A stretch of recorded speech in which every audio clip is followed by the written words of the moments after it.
If there is one thing that I can almost eat every single day, it will be this yummy Christmas cake. And I'm telling you, you guys are going to love this as well. I remember I shared this recipe on my Instagram page and so many of you requested for a video recipe, and here we have it. It's such a perfect cake for this Christmas season. The family is gonna love this. It's filled with nuts, fruits and spices that give it a lot of flavor. And the good thing is it's such a simple cake to make. So collect all the ingredients I've listed in the description box down below and let's get started.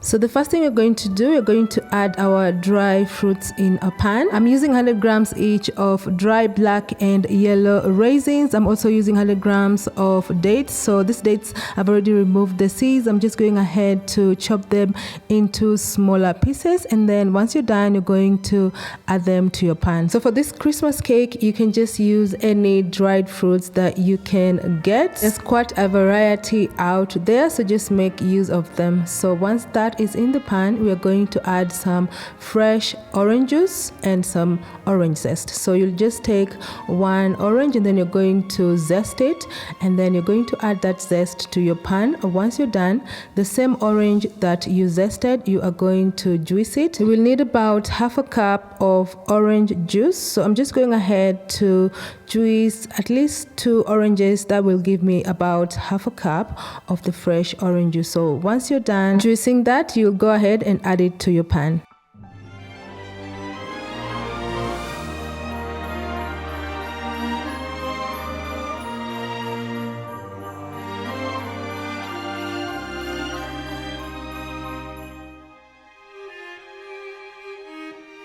Next, you're going to add a tablespoon of honey. I'm also going ahead to add 3/4 cups of margarine. You can use butter if you have. I've also added 3/4 cups of brown sugar. You can use granulated sugar as well. So you'll just put your pan over medium heat, and then we're just going to heat this for about 5 minutes. So we're not going to actually like boil this. We just want to dissolve the sugar and then just melt the butter. So this may take about 5 minutes. So make sure you're turning it so that it doesn't burn at the bottom. And then once you're done, you're going to remove it from the heat. We're going to set this aside and let it cool completely. You'll add this to a small bowl or a plate like this, and then you're going to let it cool completely. Or to make this process very fast, just put it in your freezer. It may take about 30 minutes to 45 minutes to cool down.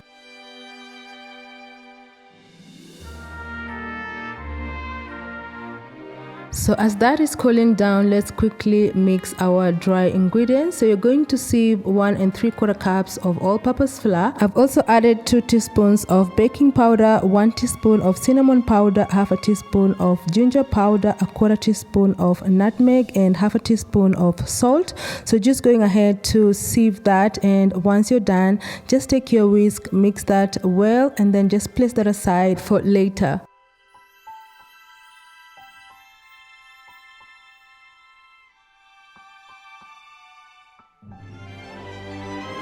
Next, you're going to crack 3 eggs in your bowl. You'll follow that with 1/4 cup of vegetable oil. Just take your whisk and then you're going to beat this for about a minute or 2 or until it is well combined.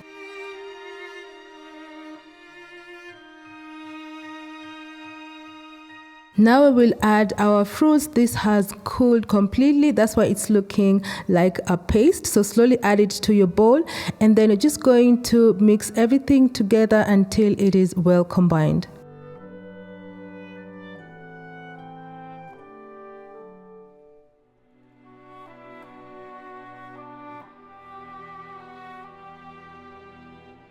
Now we're going in with our dry ingredients. So just using a spatula, fold it in the batter until it is well combined. Don't over mix it. This should take about a minute or 2.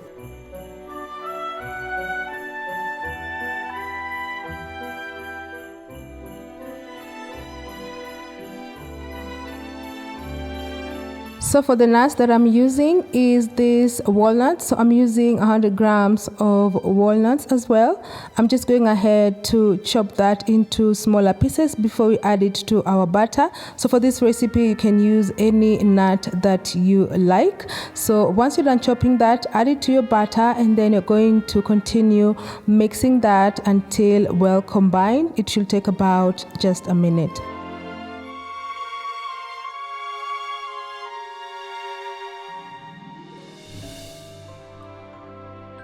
So this is ready, and now we're going to transfer it to our baking tin. So now I'm just greasing my baking tin. This is just to avoid the cake sticking to my tin, and then once I'm done, I'm just going to slowly add the butter. You can also bake this in a loaf pan. This recipe also comes well as a loaf cake, so you can just go ahead and try that if you want. So once you're done pouring that butter in the tin, you're going to make sure that you've spread it all sides. So this is a very dense cake, and as you can see, the butter is also very dense, so make sure that you spread it on all sides. So I've preheated my oven at 140 degrees Celsius for about 10 minutes, and then I'm going to bake this for 1 hour 20 minutes or until it's done. So in the meantime, while that is baking, let's quickly make our syrup that we will use for our cake later. So for the syrup, we'll just need a 1/4 cup of fresh orange juice. You'll also need 1 tablespoon of granulated sugar. So you're just going ahead to add everything in your pan,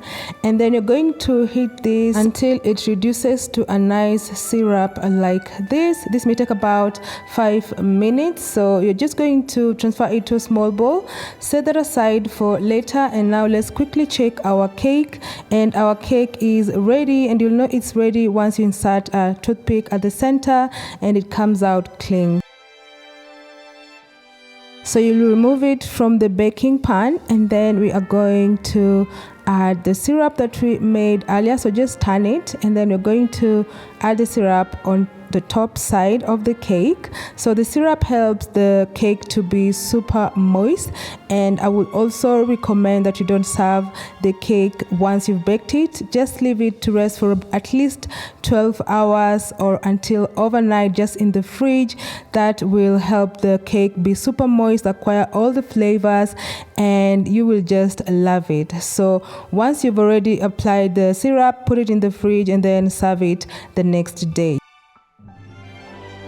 So before you serve it, you can top it with some fresh fruits. I'm using here some purple grapes and some fresh rosemary leaves. You can decorate it with whatever you like. So go ahead, serve this. Everyone is gonna love this. And as usual, if you make it, don't forget, tell me how yours came out in the comment section down below. And that's what I'm making today, guys. I hope you bake this Christmas season. I hope you enjoy, and see you on my next one, guys. Bye.